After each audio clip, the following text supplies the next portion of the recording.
Picture this, a dimly lit room, the faint scent of buttered popcorn wafting through the air, and the soft hum of anticipation as you settle into your seat. The year is 1974, and the silver screen before you crackles to life, heralding the arrival of a cinematic masterpiece, Young Frankenstein. Your first encounter with this comedic gem was a journey into a world where horror met hilarity, where the mad scientist's laboratory echoed with laughter as much as with thunder. The timeless charm of Mel Brooks' creation, a loving parody of the classic Frankenstein tale, left an indelible mark on your cinematic memory. Perhaps it was the moment when Dr. Frederick Frankenstein, played brilliantly by Gene Wilder, struggled to pronounce his own name correctly. Or maybe it was the unforgettable tap dance scene with the monster, portrayed by Peter Boyle, and the delightfully choreographed rendition of Put In on the Ritz. Whatever your memorable moment may be, Young Frankenstein etched its humor and wit into the annals of film history, providing a timeless source of laughter. Now, as we embark on a journey to unearth some random, intriguing facts about this iconic film, let's delve deeper into the laboratory of cinema and bring these tidbits to life. So, grab your goggles and put on your best Igor impression, for we're about to embark on a journey of discovery. In the 1974 movie Young Frankenstein, directed by Mel Brooks, there is a journal entry that Frederick reads. This entry is actually two slightly paraphrased extracts from the novel Frankenstein, or The Modern Prometheus by Mary Shelley. This clever nod to the original source material adds depth and authenticity to the film's comedic take on the classic Frankenstein story. Young Frankenstein is widely regarded as a classic comedy, and in 2006, Premiere Magazine voted it as one of the 50 greatest comedies of all time. This accolade speaks to the enduring popularity and impact of the movie, which continues to entertain audiences with its humor and clever satire of the horror genre. During the production of Young Frankenstein, Anne Bancroft, who is Mel Brooks' wife, visited the set. She shared an interesting conversation with Teri Garr, who was part of the cast. Bancroft had watched the conversation the previous night, a film that featured Garr and Gene Hackman. When Garr remarked that the conversation had turned out to be a pretty good movie, Bancroft responded by saying, "Honey, this is a movie. The conversation is a film." This exchange highlights the distinction between different types of cinema and adds a touch of humor to the behind-the-scenes stories of Young Frankenstein. Young Frankenstein remains a beloved classic in the world of comedy and cinema, with its clever references, timeless humor, and talented cast continuing to entertain and amuse audiences to this day. In the 1974 movie Young Frankenstein, there's an intriguing scene known as the blind man scene. In this scene, the monster, played by Peter Boyle, experiences some comical mishaps. We see hot soup poured on him, and his thumb is set on fire. To keep himself protected during these fiery antics, Peter Boyle had a hot pad on his lap, and he held a fake thumb with alcohol on it to keep the fire burning. This behind-the-scenes tidbit adds a humorous layer to the iconic scene.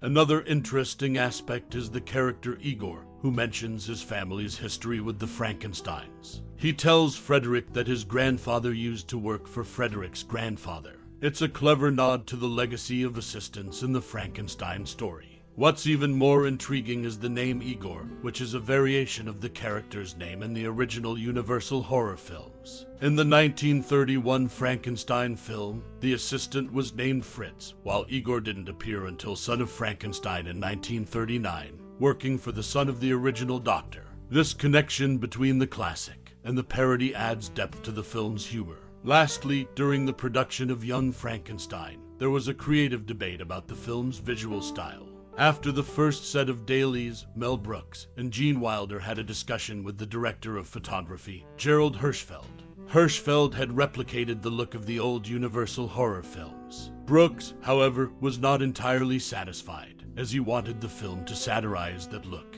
Gene Wilder came to Hirschfeld's defense, clarifying that they intended to poke fun at the classic horror style rather than faithfully replicate it. Adjustments were made, and the next set of dailies met their satirical vision, shaping the film's distinct style. These insights offer a glimpse into the creative process behind Young Frankenstein, and how the film paid homage to, while playfully mocking, the classic horror genre. In the 1974 movie Young Frankenstein, Cloris Leachman brought some improvisational flair to her role as Frau Blücher. During a scene, she offered Dr. Frankenstein a choice of beverages, suggesting warm milk and Ovaltine. This improvised dialogue added a touch of humor to the film, showcasing Leachman's comedic talent. On a different note, Mel Brooks cast Kenneth Mars in the film after he agreed to wear a monocle over an eye patch, contributing to the eccentricity of his character, Inspector Kemp. This quirky detail added to the overall comedic atmosphere of the movie. Interestingly, Mel Brooks and the costume designer, Dorothy Jenkins, aimed to maximize Madeline Kahn's cleavage in the film. They pushed the boundaries in 1974, but ironically, the original Frankenstein film from 1931 displayed more cleavage, as the motion picture production code had yet to be strictly enforced during that era. In summary, Young Frankenstein is known for its comedic improvisation, unique character choices, and subtle nods to the history of cinema. These elements contributed to the film's enduring popularity and its status as a classic comedy. In 1974, the movie Young Frankenstein brought humor and wit to the classic Frankenstein story. One interesting tidbit about the film is that Mel Brooks, the director, insisted on shooting it in black and white. The studio proposed filming in color but on black and white film stock for international distribution. Brooks refused, fearing that the studio might change its plans and release the movie in color, which would have compromised the film's nostalgic and comedic effect. Another amusing fact from the movie's production involves the iconic put-in on the Ritz scene. Initially, there was uncertainty about what the creature, played by Peter Boyle, should say during the performance. In a spontaneous moment, Boyle came up with a humorous and memorable rendition, uttering "Puin en Andaries." The unexpected line contributed to the scene's charm and humor. Additionally, it's worth noting that the German word Schwanz was used in the film. It translates to tailpiece in English, but Schwanz is also a German slang term for the male reproductive organ.